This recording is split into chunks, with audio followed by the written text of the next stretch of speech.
Over the last decade, thousands of memes have come and gone. Some burn bright for a week, others stick around long enough to become internet relics. But every once in a while, something strange happens. A person doesn't just create a meme, they become the meme.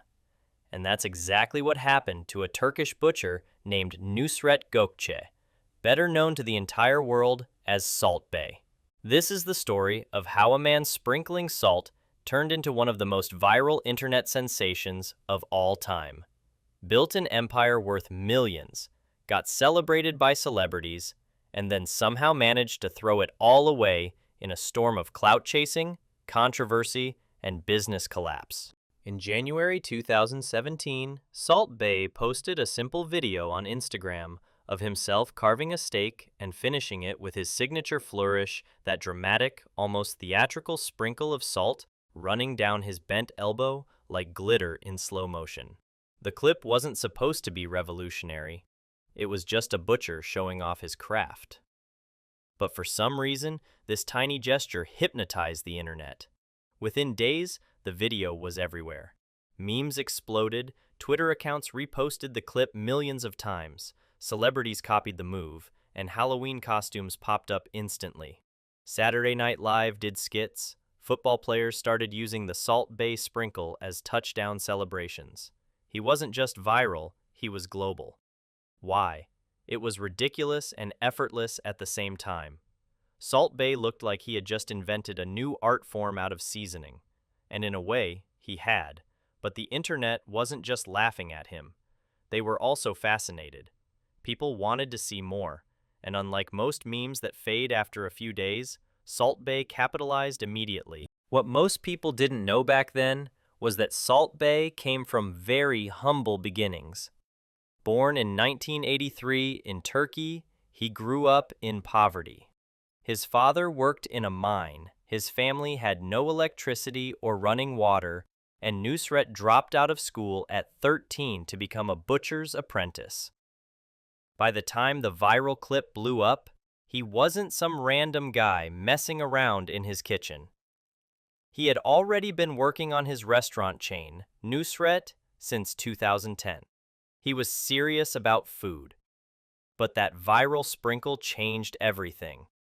Overnight, his restaurants went from unknown steakhouses to celebrity hotspots. Leonardo DiCaprio showed up, Conor McGregor, DJ Khaled, David Beckham, politicians, athletes, rappers. Everyone wanted to be seen eating at Salt Bae's table. The golden steaks, literally, steaks covered in edible gold, became the ultimate clout purchase. Thousands of dollars for one plate.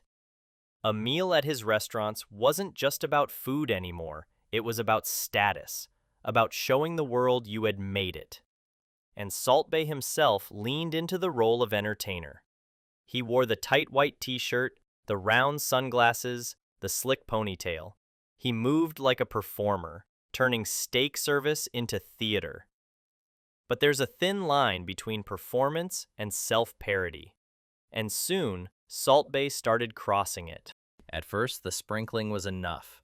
But Salt Bae wanted to keep the spotlight, so he pushed things further. He started cutting steaks in slow motion, flexing his arms, and most controversially, feeding customers directly by holding a slice of meat and dangling it into their mouths. Some people loved it, others found it awkward, even creepy. The internet quickly pointed out that many of these moments looked uncomfortably sexual, especially when he fed women while their husbands sat nearby. Viral videos circulated of men refusing the gesture, swatting away the steak with an annoyed look. Instead of making the restaurant experience fun, it started to feel like Salt Bae was trying way too hard to keep the meme alive. Still, this wasn't the moment that destroyed his reputation. That would come a few years later on the biggest stage in the world.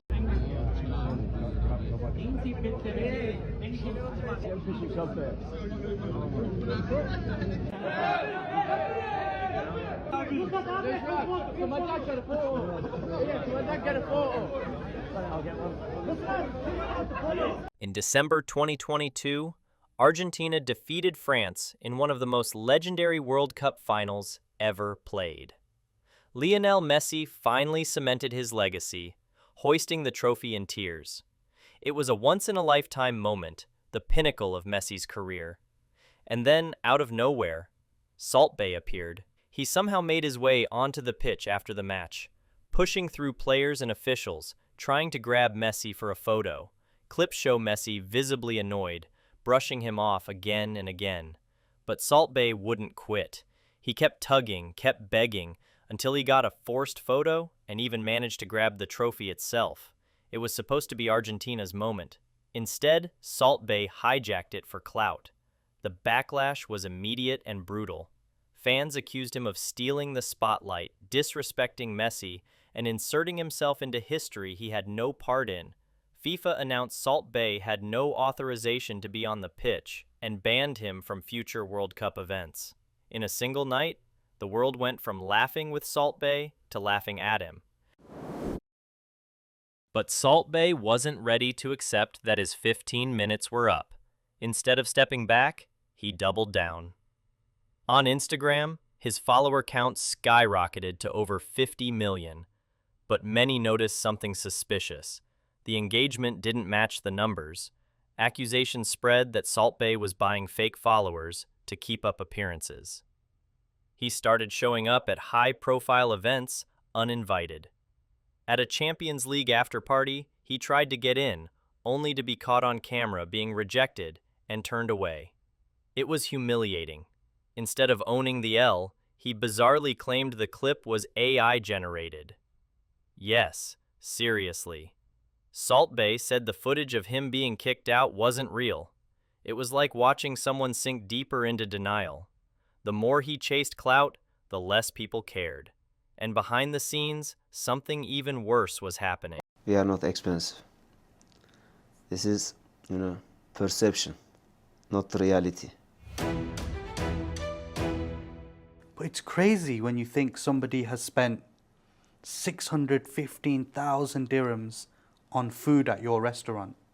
How does it make you feel? Make me feel very happy. I hope who come spend same money. Why did you share the receipt of 615,000 dirhams and some other receipts you also shared? This is our record. That's why I show the social media. This is the, not only restaurant, we have also, experience for the enjoy the people together, and then people come to spend money, and then I want to show to everyone. People complain about the price of your food. Why is it so expensive? We are not expensive. This is, perception, not reality. Our product, best of the best. If one person was to come to your restaurant though, how much would they spend on ordering food? $15 possible, 100 possible, 200 possible, 100K possible. Quality never expensive. Started to lose their shine. At its peak, his London steakhouse brought in over $13 million a year. Within 3 years, that number plummeted to just $2 million. An 80% collapse.